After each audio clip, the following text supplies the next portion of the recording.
اسی جتنی بھی چیزیں ایمان سے متعلق ہیں کبھی بھی ان سے نہیں کھیلنا چاہیے، ان کے قریب نہیں جانا چاہیے۔ اللہ کی ذات، اس کی صفات، اس پہ لطیفے بنانا، اللہ کی توہین کرنا، یہ نہایت خطرناک راستہ ہے۔ اللہ حقیقت میں بادشاہ ہے، جو چاہے سو کرے اور افعال اور اشیاء پر اثرات مرتب نہ ہونے دے، یہ اسی کے قبضے میں، اور ہونے دے تو بھی اسی کے قبضے نہ کرے۔ اور وہ چیزیں جو ایمانیات سے تعلق رکھتی ہیں پرے رہے اس سے۔ یہ پچھلے دنوں جو کچھ ختم نبوت کے معاملے میں جس نے بھی جو کردار ادا کیا ہے، اسے چاہیے اللہ کا ڈر، اللہ کا خوف چاہیے، اللہ تعالیٰ کے ساتھ تعلق کی قدر چاہیے۔ یہ نہیں ہے کہ وہ نہیں جانتے کہ اس پر قوم میں کیا اثرات مرتب ہوں گے، اور ملک میں لوگ اس کے خلاف احتجاج کریں گے۔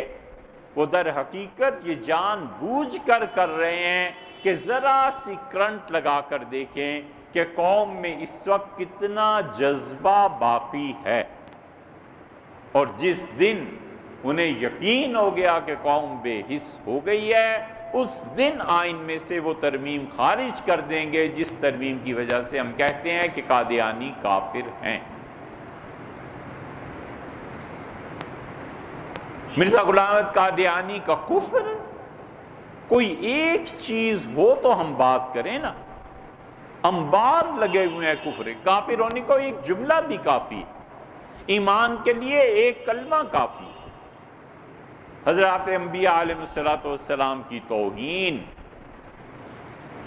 حضرت مسیح علیہ السلام پہ الزام لگانا کہ اس مصیبت، اس مشکل کو کدھر لے جائیں کہ مسیح بدکار عورتوں سے اپنے سر پہ تیل کی مالش کروایا کرتا تھا۔ کشف ہوا، اور حضرت رسالت مآب صلی اللہ علیہ وسلم کی صاحبزادی سیدہ فاطمہ رضی اللہ عنہ کے ران پہ میں سر رکھ کے لیٹا ہوا۔ کوئی ایک کفر ہو تو آدمی کہے۔ ان جیسے کفر کے مجموعوں کو کیا کوئی تعویل کرے؟ اس کفر کو اب وہ چاہتے ہیں کہ ہلکے سے ہلکے انداز میں آہستہ آہستہ اس پہ رندہ چلائیں۔ یہ نہیں ہے کہ غلطی سے ہو گیا، جان بوجھ کے کرتے ہیں۔ ہر 5ویں 7ویں سال کوئی نہ کوئی چیز سامنے آتی ہے کہ حضرت رسالت پناہ صلی اللہ علیہ وسلم کی ختم نبوت کو کسی طرح آئین سے خارج کر دیں۔ اگر ان ارباب اقتدار کو کسی طاقت نے یقین دلایا ہے کہ آپ یہ آئین سے نکال دیں اور آئندہ پھر حکمران آپ بنیں گے، تو انہیں اچھی طرح احساس ہونا چاہیے کہ ہم نے مانا 18 کے انتخاب میں بھی آپ جیت گئے، اور پھر 23 کا انتخاب آیا پھر آپ جیت گئے، پھر سن 28 میں بھی جیت، آخر کب تک؟ ایک دن مرنا ہے کہ نہیں؟ پورے یقین سے جاننا چاہیے کہ بادشاہت اس کائنات پہ حقیقی طور پہ صرف اللہ کی ہے۔ وہی پہلے بھی تھا اور وہی بعد میں بھی ہے، وہی رہے گا اور وہی رہا ہے۔ کوئی آدمی ان حرکتوں سے خدا کے غضب سے نہیں بچ سکتا۔ اللہ کو غصہ دلانا اور حضرت رسالت پناہ صلی اللہ علیہ وسلم کی توہین کا ارتکاب، اس لیے کہ وہ جانتے ہیں اب کوئی ایشو ایسا نہیں ہے جس پہ پبلک روڈز پر نکلے، کوئی ایشو ایسا نہیں۔ یہ پچھلے 12-15 سال سے ایسے ہے۔ مشرف صاحب کے خلاف زور لگا لیا سیاستدانوں نے، کوئی نہیں روڈز پہ نکلا۔ کوئی ہے ہی نہیں، نہ کوئی تحریک چلتی ہے۔ ایک لے دے کے حساس مسئلہ حضور اقدس صلی اللہ علیہ وسلم کی توہین کا رہ گیا تھا، اب وہ بھی آہستہ آہستہ کم پڑتا چلا جا رہا ہے۔ اب توہین ہوتی ہے، لوگ نہیں آتے روڈز پہ، یہ حقائق ہیں۔ اور ایک مسئلہ اب ختم نبوت کا رہ گیا ہے، اب اس نبوت کے باب پہ ان لوگوں کا جان بوجھ کے دخل دینا محض اس لیے ہے کہ چیک کریں، اور اگلی نسل جس کا موضوع مذہب نہیں رہتا اور وہ الہاد کے رنگ میں ڈھلتے جاتے ہیں، جب ان ملحدوں کا اضافہ ہو جائے تو کسی بھی دن اکثریت اسمبلی کی ختم نبوت کے قانون کو ختم کرے۔